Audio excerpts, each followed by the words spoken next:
শুভ দুপুর বন্ধুরা। 18 তারিখ গেছিলাম গ্যাংটক সিকিমে। তো সেখানে নেটওয়ার্ক সমস্যার জন্য ফটোগুলো আমি পোস্ট করতে পারিনি, তোমাদেরকে দেখাতে পারিনি।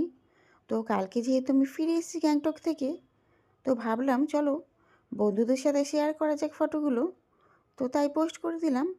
এই যে আমরা গ্যাংটক চাঙ্গু লেক গেছিলাম, নাথুলা। সেখানে আমরা অল্প একটু বরফ পেয়েছি। তো জায়গায় জায়গায় এরকম করে থক থক করে আইস রয়েছে। তো আমাদের তো ভীষণ ভালো লেগেছে।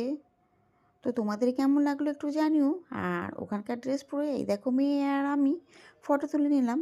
আর এই যে আমার সব বান্ধবীরা, যত লোকেরা গেছিলাম আমরা গ্রুপ, তারা সবাই আছি। আরও অনেকেই ফটোতে নেই। তো বাট কেমন লাগছে আমাদের জানিও। দেখেছো কেমন ঢং দেখি আমরা ফটো তুলেছি। তো ফটো তো তুলবই, তাই না? এক জায়গায় ঘুরতে গেছি, ফটো না ছাড়লে হবে না। তো এই যে আমাদের কেমন লাগছে একটু জানিও। জায়গায় জায়গায় এরকম বরফ রাখা রয়েছে। তো ভীষণ আমাদের পছন্দ হয়েছে, কারণ খুবই পছন্দের জায়গা এইগুলো। তো এই যে আমি দাঁড়িয়ে আছি, ভীষণ ঠান্ডা। কেমন লাগছে আমাদের জানিও।